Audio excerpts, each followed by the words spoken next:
वंदे मातरम बच्चों। अब हम अपने इस चैप्टर को आगे बढ़ाते हुए आज बात करेंगे इसके थर्ड टॉपिक पेट्रोग्राफ ने फरवरी की क्रांति। जैसा कि आप सभी जानते हैं, हमने अभी पिछले ही टॉपिक में पढ़ा कि कैसे फर्स्ट वर्ल्ड वॉर में, प्रथम विश्व युद्ध ने रूस की स्थिति को बहुत ही खराब कर दिया था। उसी समय 1917 की फरवरी में ये क्रांति हुई। हमने इस पार्ट के इंट्रोडक्शन में पहले ही ये पढ़ा हुआ है कि 1917 की क्रांति दो चरणों में हुई, एक फरवरी की क्रांति और एक अक्टूबर की क्रांति। तो आज हम पहले स्टार्ट करेंगे पेट्रोग्राड में फरवरी की क्रांति। लास्ट टॉपिक में आपने ये भी पढ़ा था कि ये पेट्रोग्राड शहर वही शहर है जिसका पहले नाम पीटर्सबर्ग था, और आप अच्छी तरह जानते हैं कि क्यों युद्ध के दौरान इसको पीटर्सबर्ग से बदलकर पेट्रोग्राड कर दिया गया। हुआ ये था बच्चों कि जो पेट्रोग्राड शहर है, जो कि रूस का एकमात्र या आप कह सकते हैं मुख्य औद्योगिक शहर था, उसकी बसावट कुछ इस तरह की थी कि लगता था कि इस शहर को सामाजिक विभाजन के अनुसार ही बसाया गया है। सोशल डिवीजन को ध्यान में रखते हुए इसकी बसावट की गई है। क्यों ऐसा? इसलिए था, इस शहर के बीचों बीच में से एक नदी निकलती थी, नेवा नदी। वो जो नेवा नदी थी, उसके बाएं किनारे पर जो उसका लेफ्ट बैंक था, वहां पर सभी अमीर लोगों के मकान यानी फैशनेबल रिहायशी इलाके, सरकारी इमारतें, राजा का महल, विंटर पैलेस और वो भवन जिसमें ड्यूमा की बैठक होती थी, ये सभी बाएं तट पे थे।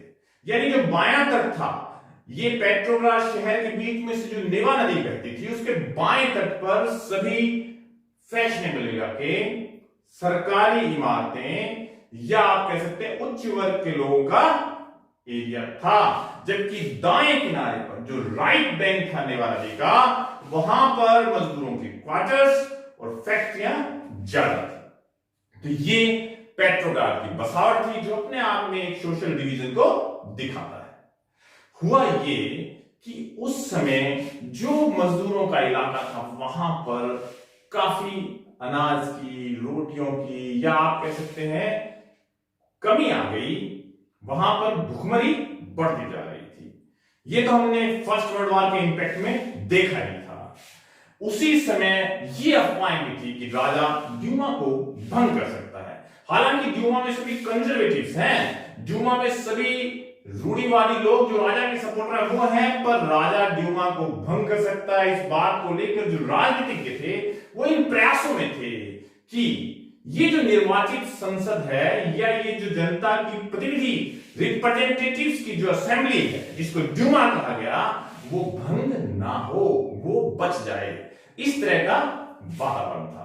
तभी घटना घटी। अब हम इसको डेट वाइज आगे करेंगे। जो हमने अभी देखा, जो इसका दायां तट था, नेवा नदी का जो राइट बैंक था, वहां पर एक फैक्ट्री के अंदर तालाबंदी कर दी गई, उसको लॉक कर दिया गया।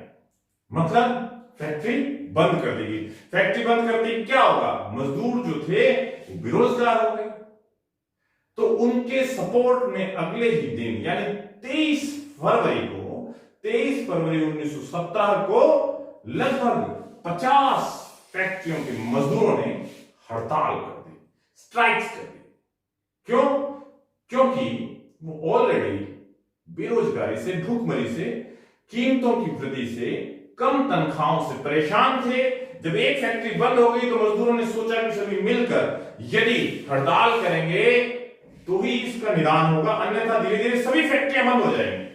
तो 50 फैक्ट्रियों के मजदूर हड़ताल पर चले गए। और एक बहुत इंपॉर्टेंट बात है, याद रखनी है आपको, कि इन हड़तालों का नेतृत्व, है ना, ज्यादातर महिलाएं कर रही थी, वुमेन्स कर रही थी। इसीलिए बाद में यही दिन आगे चलकर अंतरराष्ट्रीय महिला दिवस यानी इंटरनेशनल वुमेन्स डे के रूप में मनाया जाता है। आप कहोगे सर ये तो 8 मार्च को मनाया जाता है। बिल्कुल सही बात। उस समय जो रशिया का कैलेंडर था वो इंटरनेशनल कैलेंडर से थोड़ा पीछे था, इसलिए 23 फरवरी जो है वो अंतरराष्ट्रीय कैलेंडर में 8 मार्च ही कहलाती है। तो 8 मार्च को अंतर्राष्ट्रीय महिला दिवस क्यों मनाया जाता है ये पता लगा ना आज आपको। ये बड़ी इंटरेस्टिंग एक जानकारी थी। इसलिए क्योंकि पेट्रोग्राड की ये जो मजदूरों की हड़ताल थी इसका नेतृत्व महिलाओं ने किया। अब जैसे जैसे ये लोग आगे बढ़ते गए, मजदूर रिहायशी इलाकों से या अपने क्वार्टर से, फैक्ट्रियों से निकलकर बिल्कुल राजधानी के सेंटर में इकट्ठा हो गए। एक सेंटर में जगह थी नेवेस्की प्रोस्पेक्ट, वहां पर सभी मजदूर इकट्ठा हो गए। राजा का जो दाएं तट पर इलाका था उनको डर लगने लगा। जैसे ही मजदूरों ने फैशनेबल रिहायशी इलाकों को और राजा के महल को घेरना शुरू किया, राजा ने कर्फ्यू लगा दिया। कर्फ्यू लगाने से और राजा ने जो उनकी फोर्स होती है घुड़सवार सेना, कैवेलरी एंड पुलिस, उसको बुला लिया। शाम तक भीड़ तितर बितर हो गई, है ना, डिसअपियर हो गई। लेकिन अगले ही दिन 24 फरवरी को और 25 फरवरी को लोग वापस इकट्ठा होने लगे। धीरे धीरे लोग इकट्ठा होने लगे, एक सुगबुगाहट फैल गई, राजा डरने लगा, भीड़ बढ़ने लगी और राजा ने इन लोगों पर नजर रखने के लिए पुलिस को और घुड़सवार सेना को, जिसे कैवेलरी कहते हैं, वहां पर तैनात कर दिया। अगले दिन यानी 25 फरवरी को रविवार था और जिस चीज का डर था वही हुआ।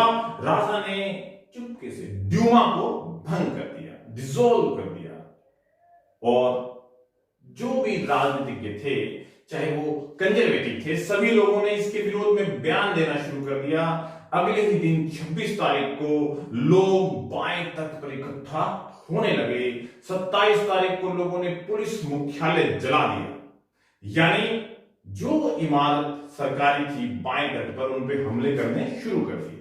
बहुत से मजदूरों की और नागरिकों की भीड़ इकट्ठा होने लगी। सड़कों पर बड़े बड़े प्रदर्शन होने लगे। सबकी मांग क्या थी? मांग थी कि आप हमारी तनख्वाहें बढ़ाएं, काम के घंटे कम करें, ठीक है, हमें रोटी दें। भुखमरी फैली हुई थी इसलिए।